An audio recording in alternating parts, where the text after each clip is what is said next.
Merci de nous rester fidèles sur les ondes de la 89.3 FM. Tout de suite, le journal. Le syndicat autonome de l'enseignement supérieur section Université Assane Seck de Ziguinchor dénonce à nouveau la mauvaise gestion administrative et financière du rectorat. Vous entendrez dans ce journal le secrétaire général du dit syndicat.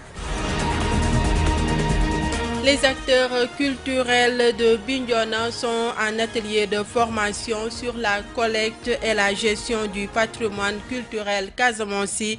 C'est dans le cadre d'un projet dénommé Artois que celui-ci a eu lieu. L'actualité internationale et la revue de la presse mettront fin à ce journal. Le développement, c'est juste après ceci. Bienvenue dans cette principale édition présentée par Rokhaya Bey et mise en onde par Mahfous Kouyaté. Je vous le disais dans les titres, alors que la rentrée universitaire 2017-2018 se profile à l'horizon, le syndicat autonome de l'enseignement supérieur section Université Assane Seck de Ziguinchor sort du silence pour dénoncer à nouveau la mauvaise gestion administrative et financière du rectorat. Oumar Sall, secrétaire général du dit syndicat, monte au créneau pour alerter l'opinion et exhorter l'ensemble des parties prenantes à prendre toutes leurs responsabilités. Il est au micro de Mahamadou Salif Ndiaye. Vu la situation que nous venons de décrire, une description qui est loin d'être exhaustive, avons décidé simplement de nous arrêter. De nous arrêter parce que nous pensons que cette institution ou ceux qui ont la responsabilité de diriger cette institution n'ont pas pris l'exacte mesure de leur responsabilité. Parce que comment pouvez-vous comprendre qu'une université où des enseignants se lèvent pour réclamer quoi? Des tables bancs dans des classes. Pour réclamer quoi? Une connexion Internet. Pour réclamer quoi? L'entretien de bâtiments pédagogiques. Pour réclamer quoi? Des bureaux pour faire travailler son personnel. Je pense que ce que nous demandons, ce n'est pas la lune. Ce n'est pas une question de moyens financiers, c'est une question de responsabilité. Et notre responsabilité, nous avons décidé de la prendre et nous l'assumerons jusqu'au bout. C'est la raison pour laquelle, en perspective de la rentrée 2017-2018, la SAES a préparé une nouvelle feuille de route avec des innovations. Nous avons décidé dorénavant que les points de revendication que nous posons depuis bientôt 5 ans et qui ne trouvent pas solution, nous avons décidé cette année de changer de démarche. En faisant quoi? En demandant à l'autorité, d'abord, d'essayer de résoudre ces points par ordre de priorité. Et à chaque point de revendication, nous avons fixé une échéance à l'administration rectorale pour lui dire, si nous arrivons à cette échéance et que rien n'est fait, nous nous donnons le droit, nous enseignants, de prendre nos responsabilités. Et donc, ce que je peux dire pour résumer, c'est que nous n'envisageons pas de démarrer l'année 2017-2018 dans ces conditions-là. Maintenant, la balle est dans le camp de l'administration. Si nous voulons une année apaisée, ils n'ont qu'à travailler, parce que ce que nous demandons, c'est juste du travail, pour mettre le minimum de conditions à la disposition du personnel qui ne demande qu'à produire, mais dans de bonnes conditions pour le bien du pays. Le retour des populations encore impossible pour une demi-douzaine du village de la commune de Niassia. La présence des mines et l'absence d'infrastructures sociales de base bloquent les populations de l'autre côté de la frontière. Mamadou Diallo, maire de Niassia, que nous écoutons au micro de Papo Mané. La commune de Niassia a encore 6 villages où il n'y a personne. Et ces populations sont un peu dispersées dans la commune, dans le département, dans la sous-région. Aujourd'hui, il y a l'envie de retour et ces populations ne sont pas accompagnées. Nous lançons l'appel à l'État, aux ONG, pour un déminage humanitaire d'abord avant l'accompagnement, l'appui en infrastructures, en semences et autres pour que les populations puissent retourner. Aujourd'hui, les 6 villages, parmi les 6 villages, on a 2 gros villages de la commune qui ne sont pas encore repartis. Et il y a eu des réunions, des congrès qui sont en train de se tenir pour préparer et sensibiliser ce retour-là. Donc ce retour doit être accompagné et sécurisé. Pour cela, nous lançons un appel à l'État pour un déminage humanitaire, ensuite pour qu'on puisse accompagner ces populations pour qu'ils puissent rejoindre leur village et participer à l'essor de la commune, à toutes les activités de la commune. Aujourd'hui, là où elles sont, elles veulent revenir, mais il n'y a pas encore cette sécurité qu'on chante tant par rapport aux mines, parce qu'on ne sait pas où poser les pieds. Et cela, il est bon qu'il y ait un déminage humanitaire pour permettre aux populations de repartir. Sauver ce qui reste du patrimoine culturel casamançais est le défi que veut relever l'association dénommée Artoise. Ainsi, elle a initié un projet dont la finalité est de mettre en place un musée. Les acteurs culturels de Bignona reçoivent depuis lundi une formation sur la collecte et la gestion de ce patrimoine, nous dit Lamine Badiane. Le patrimoine culturel casamançais est dans une situation peu enviable. C'est le constat fait par l'association dénommée Artois, Archivage de la tradition orale, images et sons. Mohamed Kaireba Sonko est son président. Nous sommes dans une situation où ces cultures, où ces sociocultures sont en acculturation vertigineuse. Quand je le dis, c'est qu'au niveau de l'espace de Bignona, il y a un manque de repères cruels.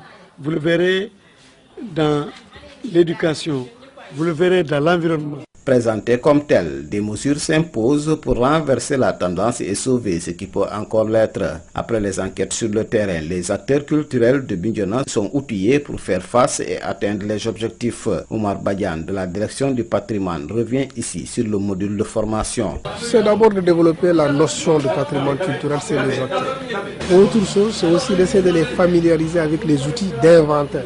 Ça aussi, c'est des éléments qu'il faut apprendre nécessairement parce que autrement, ça peut aller dans tous les sens. Fondamentalement, cette formation porte sur cela, mais aussi de les aider à percevoir les enjeux qui gravitent autour de ça. Quelle est l'importance du patrimoine culturel dans le projet de développement d'une collectivité, d'un terroir. Les acteurs culturels, eux, applaudissent des 2 mains. Taga Anilaou Goudiaby est un d'entre eux. Je me réjouis de participer à un séminaire qui pourra prendre compte et date par tous les hommes de ce terroir qui ont fini de perdre ce que nous avons l'essentiel dans notre vie, nos valeurs et nos pures valeurs. Nous avons le devoir de nous engager, nous avons le devoir de nous ériger en bouclier pour trouver des solutions d'une meilleure survie à ces peuples de par nos valeurs de culture. À beau aller vers les exigences d'un monde nouveau, nous devons défendre notre patrimoine, notre richesse. À terme, Artois, avec l'appui de la coopération Bignona-Savoie, va mettre sur place une maison du patrimoine qui servira de banque de la culture casamançaise au profit des futures générations. GMS Bignona, Lamine Badiane. Vous l'avez certainement compris, nous ouvrons à présent la page sportive de ce 13h30.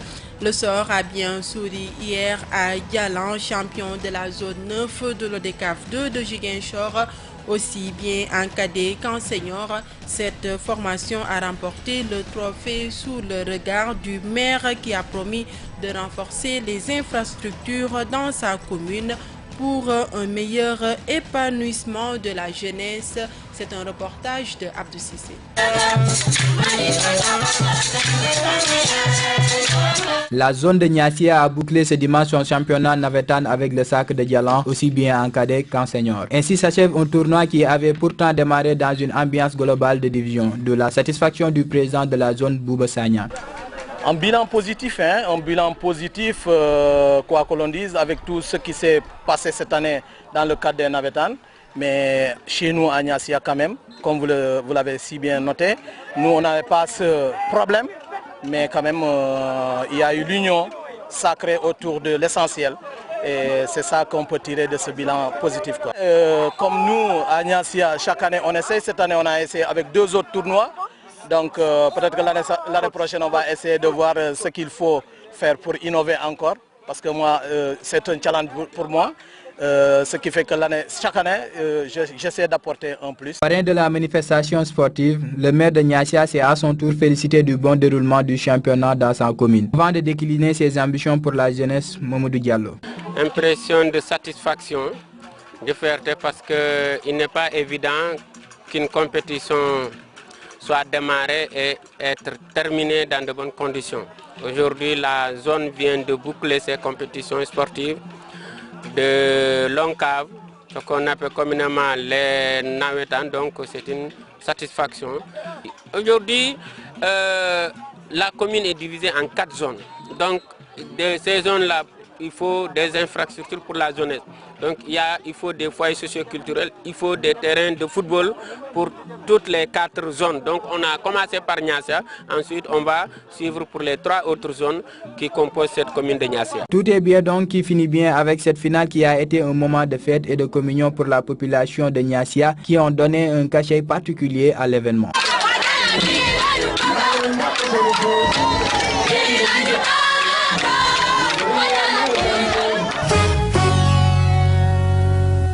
L'actualité internationale de ce mardi 31 octobre 2017 nous mène en Somalie, aux États-Unis et en Espagne. En Somalie, le chef de la police et celui des renseignements ont été limogés au lendemain de l'attentat revendiqué par les islamistes somaliens qui a fait 27 morts samedi à Mogadiscio. À l'issue d'un conseil des ministres dimanche, il a été décidé du renvoi des 2 responsables, le chef de la police et le chef de l'Agence nationale des renseignements, a rapporté le ministre de l'Information Abdirahman Omar Ousmane.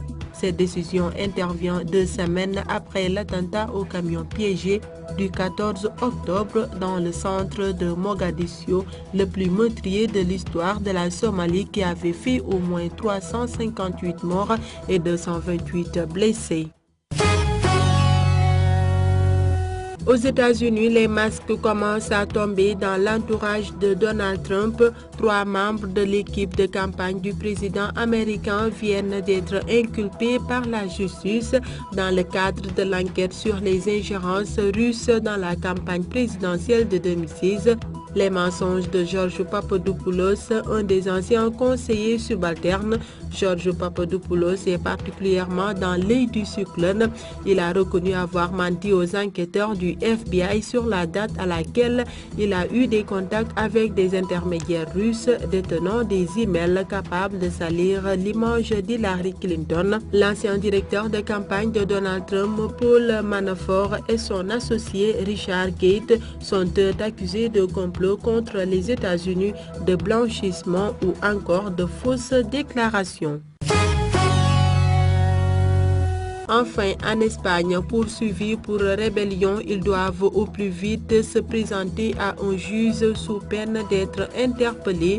Outre Carles Puigdemont, c'est tout l'exécutif catalan déchu qui est visé par des poursuites.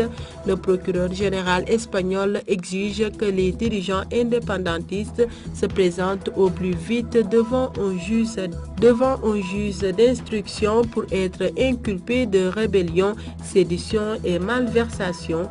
À défaut, des mandats d'arrêt seront émis pour qu'ils soient interpellés. C'est tout pour ce 13h30. Tout de suite, le rappel des titres. Le syndicat autonome de l'enseignement supérieur section Université Assane Seck de Ziguinchor dénonce à nouveau la mauvaise gestion administrative et financière du rectorat. Vous avez entendu dans ce journal le secrétaire général du dit syndicat. Les acteurs culturels de Bignona sont en atelier de formation sur la collecte et la gestion du patrimoine culturel casamançais. C'est dans le cadre d'un projet dénommé Artois que celui-ci a eu lieu. L'actualité internationale et la revue de la presse ont mis fin à ce journal. présenté par Rokhaya Bey, réalisé par Sissa Okoli et mise en onde par Mahfous Kouyaté. Merci de votre fidélité et bonne suite des programmes sur GMS FM.